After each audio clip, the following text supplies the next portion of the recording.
If you're like me, you love traditional Indian sweets, and one such sweet is our Punjabi gud para. But as always, I try to give my healthy twists to all Indian traditional sweets. And this baked atta gud para in Jaggery is one example. And I baked it on a day trip to Puri. Since 7th November marked my birthday, Jhalmuri and Puri are so synonymous to each other.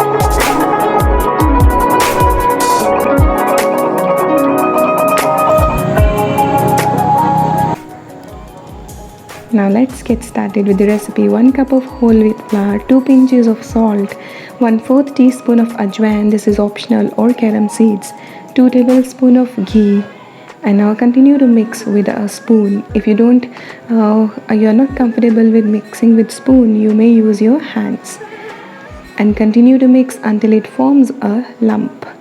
1/4 cup of water goes in, but add only 1 tablespoon at a time, because each flour absorbs water differently.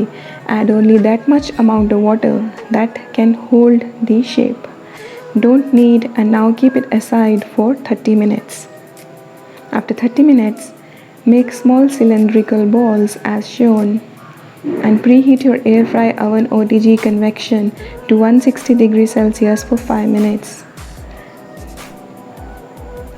Ready? Now let us bake them. Bake atta gud paras at 160 degrees Celsius for 20 to 25 minutes. Meanwhile, let us make jaggery syrup with half cup of jaggery and 2 tablespoons of water. Fennel seeds or saunf is optional, but it gives them a authentic taste. Cook on medium until you get one string consistency. Continue to stir. Don't forget to stir. Baked gud paras are ready. We'll now need to coat them with our jaggery syrup, but we can do that only once the syrup reaches one string consistency. Meanwhile, let's go to Puri.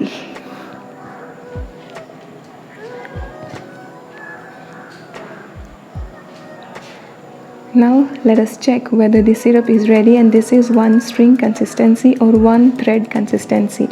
Mix para with gur. Cook for 1 more minute until the gud paras are coated well with the jaggery syrup. After 1 minute, turn off the flame. Now look, all the gud paras are dried as well.